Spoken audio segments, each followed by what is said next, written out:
Yet another Monday Night Football doubleheader to end out a week, this time later on in the year than we have ever seen. It is Week 15 coming to a close tonight with two football games on this Monday. First up in Minneapolis, a divisional duel between NFC North foes, the Vikings and the Bears. Then we'll head out to Las Vegas about 30 minutes later as the Raiders will welcome in the Atlanta Falcons. The Falcons trying to snap a 4-game skid and get back into contention within the NFC South. Let's start DRS in the matchup in the NFC North. The Vikings a full touchdown favorite at home against the Chicago Bears. The Bears do not have much left in the tank.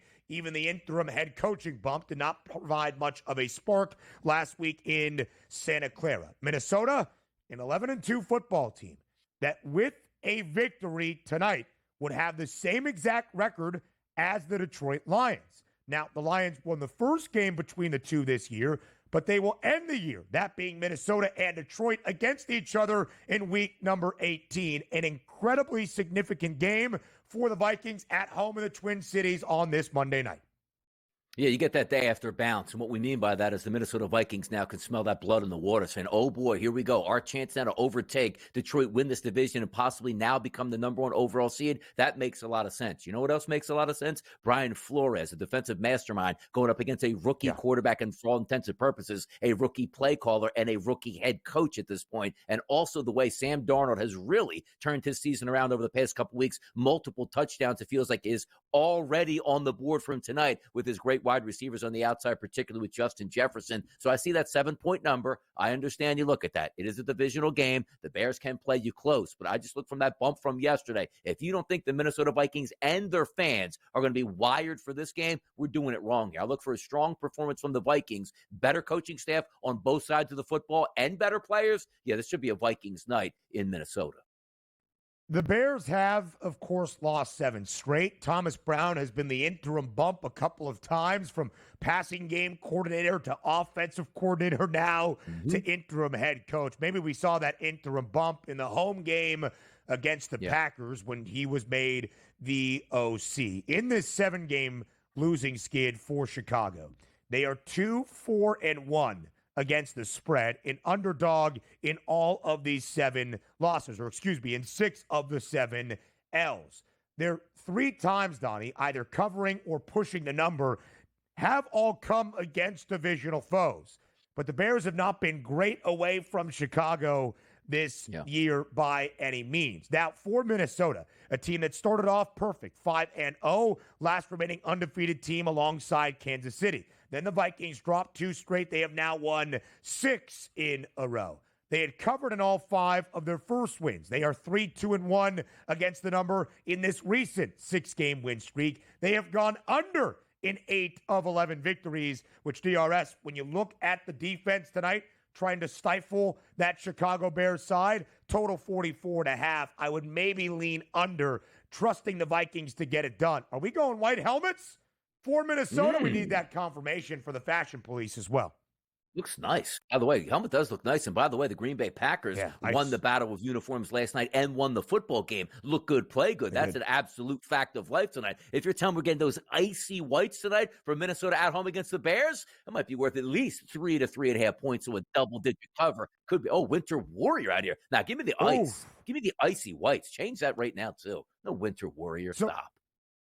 DRS, first 5-game win streak for Minnesota. Sam Darnold, 11 touchdowns to 4 interceptions. Then was not playing nearly as well through the 2-game skid and even the first 2 wins after snapping that skid. He had 6 touchdowns to 6 INTs in a 4-game span.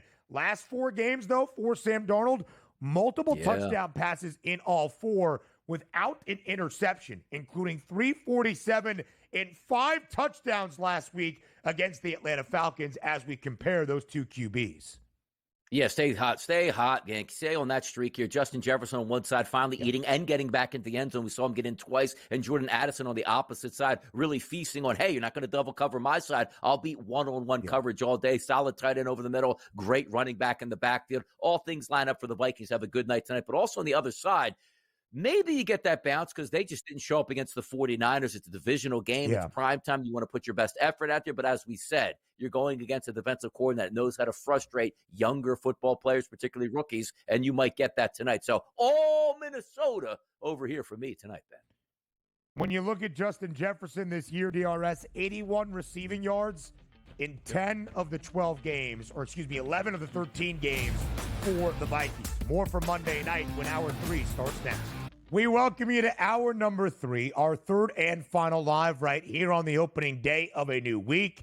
It is Monday on the early line on Sports Grid. He is Donnie Rightside. I am Ben Stevens. On this Monday, a doubleheader of Monday Night Football to end out week number 15. Divisional duel in Minneapolis. A compelling game with revenge on the mind of the new Raiders starting quarterback, Desmond Ridder, against the team that drafted him in the Atlanta Falcons. So much to get to here in this third and final hour. And up next, DRS, incredibly important injury analysis and insight with the Pro Football Doc, Dr. David Chow, with significant injuries on Sunday. None more so, of course, than the high ankle injury that Patrick Mahomes suffered late in the fourth quarter in a big win against the Browns in Cleveland. Yeah, we won't talk to him about that. We're going to talk Philadelphia Eagles, the best team in the NFL. I want to know about Landon Dickerson. I want to know about Lane Johnson leaving that football game. I also want to know about Saquon Barkley in the backfield getting hit on that thigh. Also, at the end of the football game, twisted ankle there for A.J. Brown. So who cares about Patrick Mahomes when the team right now you need to beat is the Philadelphia Eagles? That's the way this final hour is going to go. I won't have it any other way. We'll see an injury graphic coming up in just a little bit that 0 Eagles are listed on it because it's not all that important. Doubleheader of Monday Night Football. Before we hear from the people, DRS, we should make sure that we at least show you what the second game is of the night. First in the Twin Cities, the Vikings a full touchdown favorite, total 44.5 as they host the Chicago Bears. The nightcap out in Sin City, it's the Raiders and the Falcons. Atlanta trying to stymie a 4-game losing skid and just win again to stay in contention for the NFC South. Total also 44 and a hook. The Raiders are mathematically out of playoff consideration. Perhaps it would behoove them to lose this game to improve their stock in the NFL draft to select that quarterback of the future. But Desmond Ridder looking for some revenge against the team that drafted him and let him go, taking on the Falcons tonight. Yeah, and Tom Brady said he's going to have a big hand in picking that next quarterback here for the Las Vegas Raiders. We'll see how that actually turns out. But we are at the time of the year, Ben, where one team absolutely must win, and the other team's going like we absolutely must not win this football game because we want a higher draft position. You know when that white flag starts to get raised. Max Crosby never misses any games. He's probably going to be out for the season, electing to get that ankle surgery. That's the last cog in that defense that gave a damn about stopping anybody. So tonight, if Kirk Cousins, who, by the way, hasn't thrown a single touchdown pass in 4 straight games. That is impossible to do at this point, but he has done it. I expect those passing lanes to open up because the Raiders, the worst passing defense in the NFL, now without their only guy who could rush the passer. If you don't get it together tonight, Atlanta, you will never get it together. Again, they have lost 4 straight. They are a game below 500 at 6-7. They are now looking up at the Buccaneers by a game and a half in the division. We knew Atlanta was not going to blow anybody's doors off this year in the NFC South, at least after the opening month. But Donnie, having already swept the shorthanded Buccaneers, they should have stumbled backwards into the divisional crown within the NFC South. They have not. In fact, they are no longer even the favorites, certainly not in first place. It is a critical game to just get back to 500 to make this divisional race compelling the remainder of the season. All right, so that's how we have both of our games tonight. In Minneapolis, Vikings a hefty favorite against the Bears. In Las Vegas, as you saw, Atlanta trying to snap a 4-game slide, but still booked as a 5.5-point favorite against the Las Vegas Raiders. What is the best bet for Monday Night Football? Not just in one of the 2 games, but if you had to pick the 2 winners outright, which way would you look? That was the question to everybody in Fade the Public.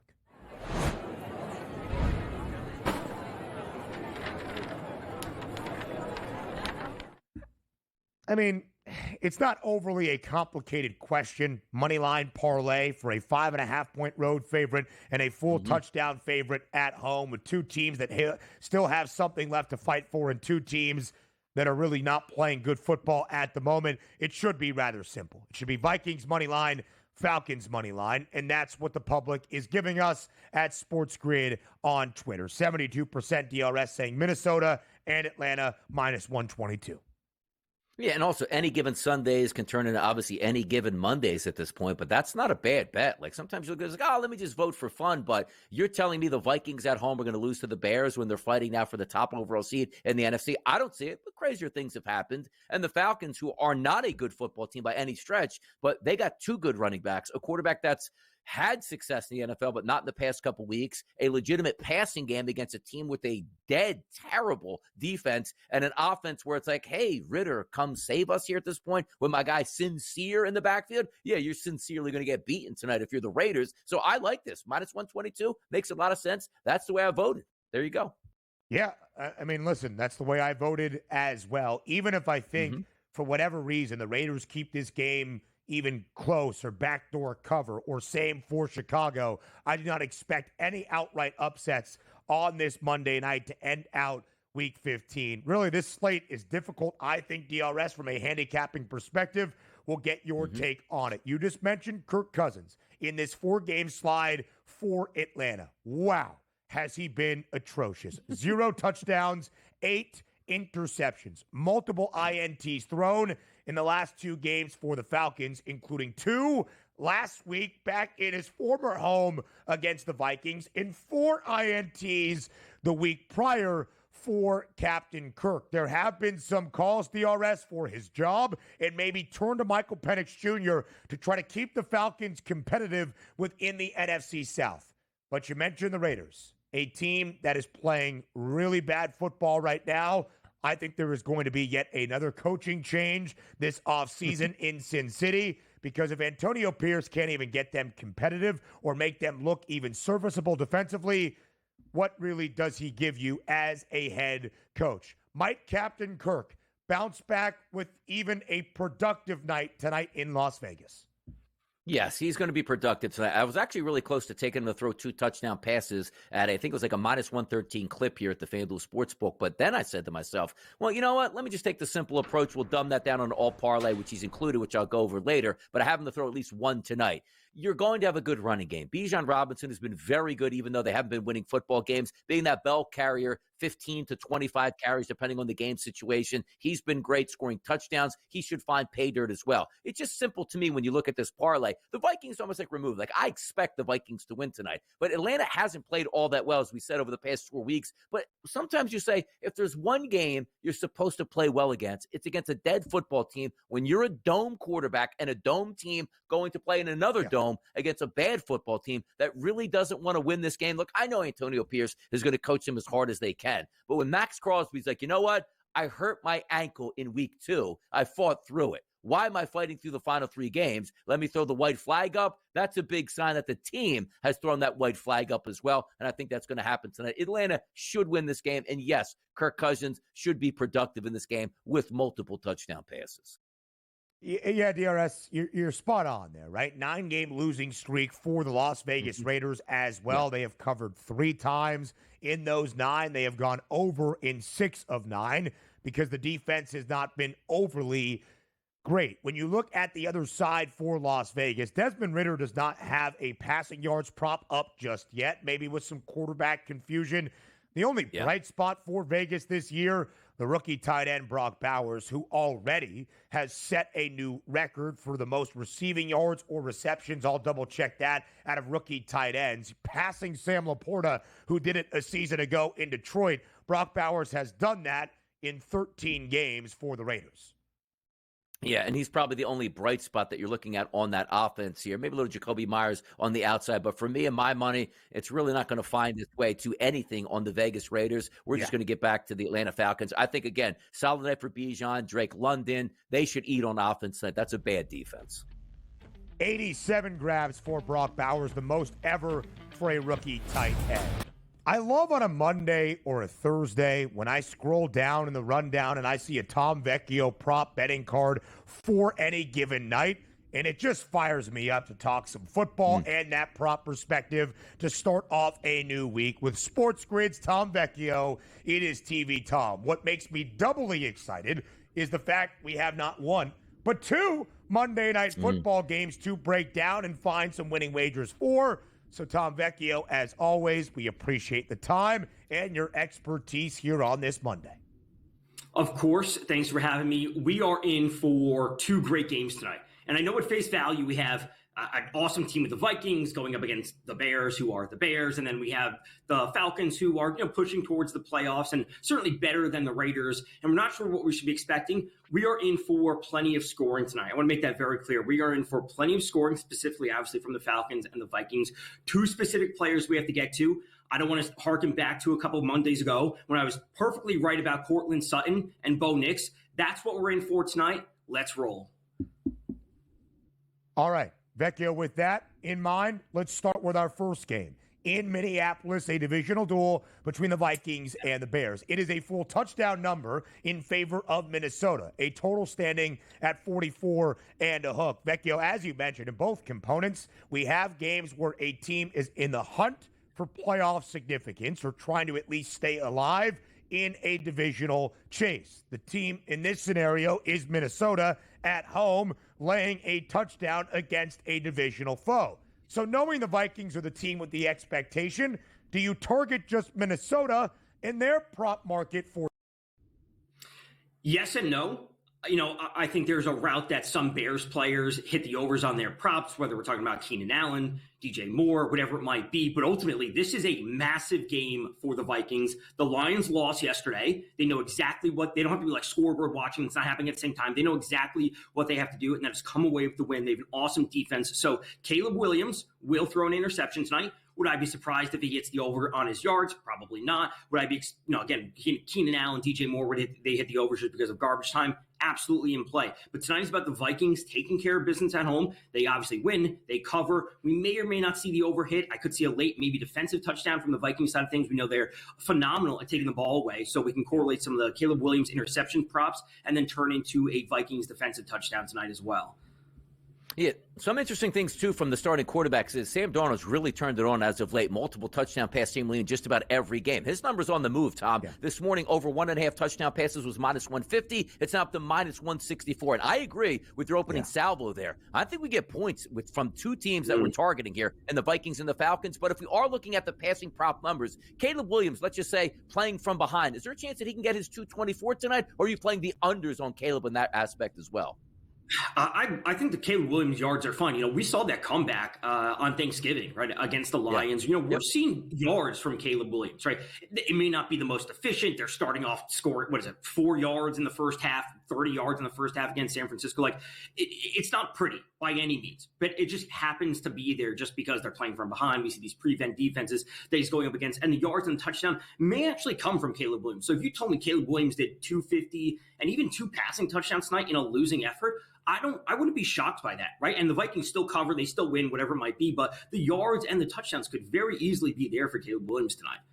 Mm-hmm. When you look at Minnesota, one of the best rushing defenses in the NFL, part of the reason the Vikings are the third worst passing defense in terms of yardage allowed is because often they play from in front, which means the team has to throw a ton, both in the perfect 5-0 start to begin this season and now this recent 6-game win streak for Minnesota. Vecchio, there are so many different pass catchers that we could look at tonight. Of course, when you start with the Vikings, Justin Jefferson comes top of mind, 81 and a hook. He has had at least 81 receiving yards in 10 of the 13 games for the Vikings this year. Last week, $132, only better by Jordan Addison, who had $133 and 3 scores. If you had to go to a single Vikings receiver tonight, whether that's a wide receiver or a tight end, who would get your focus in the prop market?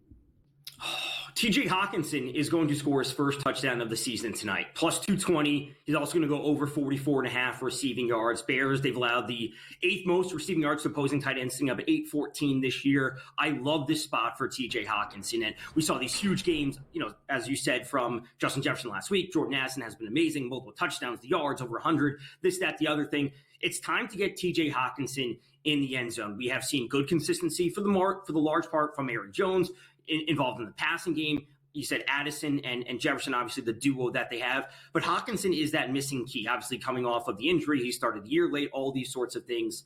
Hawkinson finds the end zone. He goes over his yardage. I don't want to, say back, look back to historic times where he's been great against the Bears when he was with the Lions. We don't want to bring that up. But this year he plays a solid role. He's 4th on the team when it comes to red zone target share. Obviously, Justin Jefferson, Jordan Addison, and Aaron Jones ahead of him. Hawkinson finds the end zone tonight. If we're talking about touchdown props here, let's flip it over quickly here to the running backs. If I gave you one pick as a running back / quarterback to find Pater in this game, who would it be? It's got to be Aaron Jones, but I also don't like laying minus money on, especially running backs for touchdown props. Yeah. But you could look to him.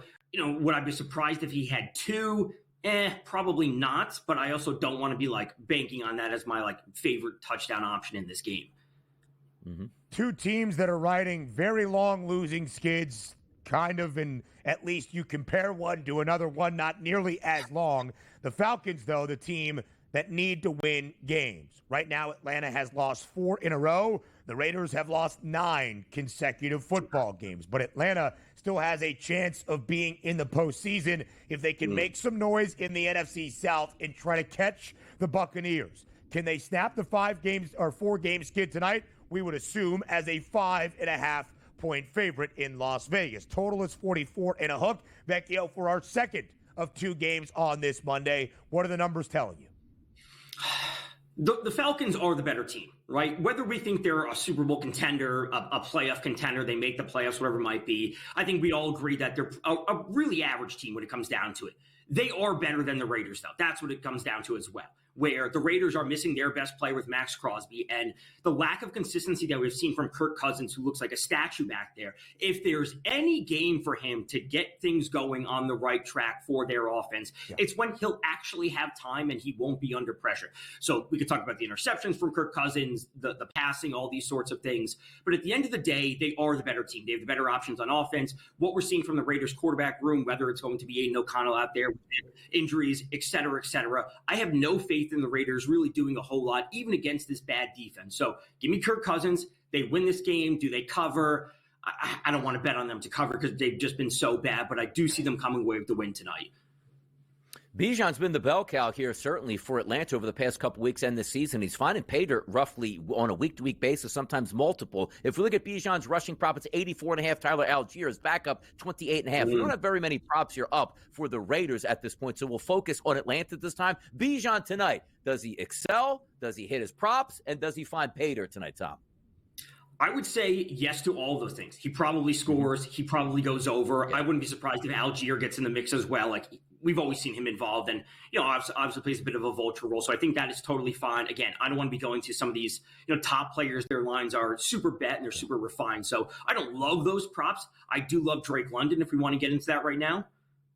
Yeah, let's do it, Vecchio. Take it away. Go ahead. Drake London touchdown today. The thing I've said on this show for years at this point is what? I will always consistently buy into number 1 receivers that haven't scored in a while. When we look to Drake London, the last time he scored was week 9. In the last 4 weeks alone, he has 46 targets. On the entire season, he has a 27% target share. We have Darnell Mooney at 22.4%. Ray McLeod is even at 16.9%. When it comes to the red zone target share, Drake London is at 42.2% when Kyle Pitts is at 20% red zone target share. Drake London is 22% higher than the next closest player. Drake London scores tonight. He goes over 64.5. He goes over 70 yards. Drake London, TJ Hawkinson both scored tonight.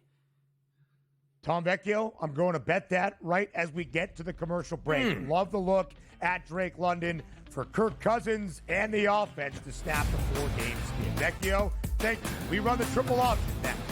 Sometimes when there's a night that deserves it, when you have 2 Monday night football games with plenty of picks to give out, you must run the triple option. It is our favorite side favorite total, and favorite prop from a doubleheader of Monday Night Football to end out Week 15 of this National Football League regular season. In any of the two games, we can try to give you some winning wagers. Donnie, this is not the greatest doubleheader of Monday Night Football we could expect at this stage of the season. I find it a little bit difficult to handicap, but Vecchio got me fired up. I think we can still win some wagers, cash some tickets tonight. So let's dive into the triple option, and we start with your favorite side. Where are you looking on this Monday night doubleheader? Yeah, I'm going to go to the deadest of the four teams here and fade them, and that would be the Las Vegas Raiders, who come into a game where they don't even know who their quarterback is going to be. I know their best defensive player isn't playing from an already horrendous defense here, and also from what I know is the lowest ranked secondary in professional football is the Raiders. Perfect bounce-back night for Kirk Cousins. Perfect way to get back into that fight in the NFC South to try to battle up against the likes of the Tampa Bay Buccaneers. I do think the Falcons win this game tonight, and I think they can win this going away. They're at the point now where if it doesn't work tonight, you're questioning, should Kirk Cousins be your actual quarterback heading into the offseason? And also, Raheem Morris was given a team that was the favorite to win the NFC South, and coming up this lame at the end of the season, there might be questions on whether or not he's the right person to actually lead them into the future. It's a big night for the Falcons. They win going away. I think they win by 7 points, and I'm going to lay the 5.5 points tonight on the road with the Falcons going up against the Raiders. It is a must-win for Atlanta. The Falcons must snap this 4-game slide that they are currently on right now. If Atlanta wins, they would be 7-7 behind the Buccaneers by a game with 3 left. But if Atlanta matches the record of Tampa at any point throughout the remainder of this season and at the end of the year, the Falcons would win the NFC South by virtue of sweeping the Buccaneers and having that direct head-to-head tiebreaker. But Tampa has won 4 straight. The Falcons have lost 4 in a row. Atlanta wins the game tonight, but I think the Raiders somehow, some way, do end up covering. I will give you the very large caveat that of all of these things that we could potentially bet tonight, whether it's totals or props, the side by far my least favorite. Initially, I had the Vikings -7. I took that out thinking a touchdown in a divisional game might be a little bit too much. Then I had Minnesota by 1 to 13 points in terms of the scoring margin. There's a chance, though, Minnesota wins by 2 touchdowns. All to say, I hate the side tonight. I'll go with Desmond Ridder revenge just to cover for the Raiders at home against the Atlanta Falcons. You heard from Dr. Chow. Aiden O'Connell listed as questionable, but we do not expect him to play tonight. Des Ridder against the team that drafted him in the 3rd round now over 2 years ago, trying to exact a little revenge. Maybe it happens this evening. But again, don't love the side, so let's go into the total. DRS, where are you looking and in what game? Yeah, I'm going to go with that same game here if I think the Falcons win this one. There's nothing really to play for on the Raiders side, which means, hey, if you want to keep your job and you want to see what a young quarterback has to do, you're going to be going for it on 4th down. You might be faking punts at this point just to see and put your team in certain situations, which typically helps the over. And if we're talking about the Falcons, it's not so much just jump starting your season going like, hey, you know what? Let's win 10-7. A win is a win on the road in the NFL. That's not necessarily the case. Like Kirk Cousins hasn't had any touchdown pass in 4 weeks. Don't you think you'd like to get 2 or 3 to say, okay, boy, this feels really good at this point. Same thing with a field goal kicker that's missed a couple kicks. All right, great. I made 2 back-to-back 44-yard field goals. Now we're feeling good in the flow. I do think also Bijan Robinson is a solid game. The Falcons will move the football. And I think the Raiders, look, the offense might struggle under Riddler, but at the same time, you're saying to yourself, well, who did they have anyway? Was Aiden O'Connell was that much better here? I think there's a legitimate chance they get it to the high teens, which means I'm going to take the over 44.5 points in this game as a total because a dead team in the water is still going to play aggressively. And I think the Atlanta Falcons use this game to say, you know what? Our offense still actually works. Check us out here. Give me the over in this game, 44.5.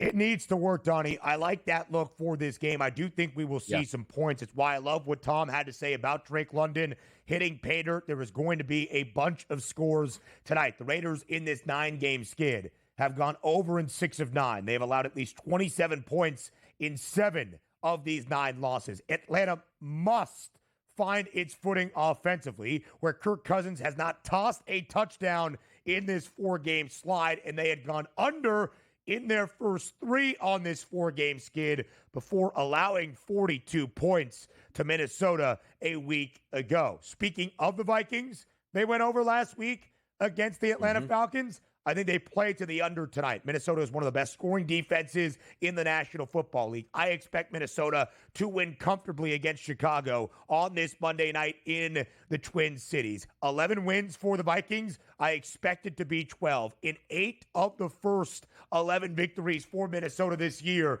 under. I think the Vikings play to the under. I'm just not so sure, DRS, how much juice the Bears still have, what the interim bump as offensive coordinator or head coach could mean for Thomas Brown at this point. Like a 28-14 game tonight, still keeping us under, would not surprise me in the Twin Cities. And if they score 28, that means Sammy D is tossing many touchdowns in my estimation as well.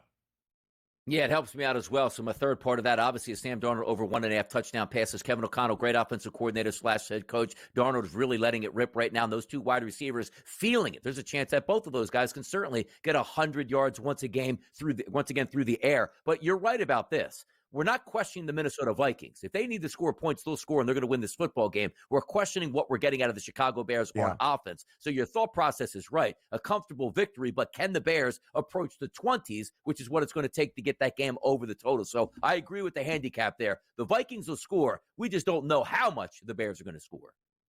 And even if Chicago does not score 20, I do think we will see some yards for Caleb Williams. It was not great last week in San Francisco, but he had been playing much better football over this number of 223 and a hook in 3 straight, all against divisional foes entering last week against the 49ers. Minnesota allows the 3rd most passing yards this year in the NFL because they play from in front, and they should play from in front tonight as well, DRS.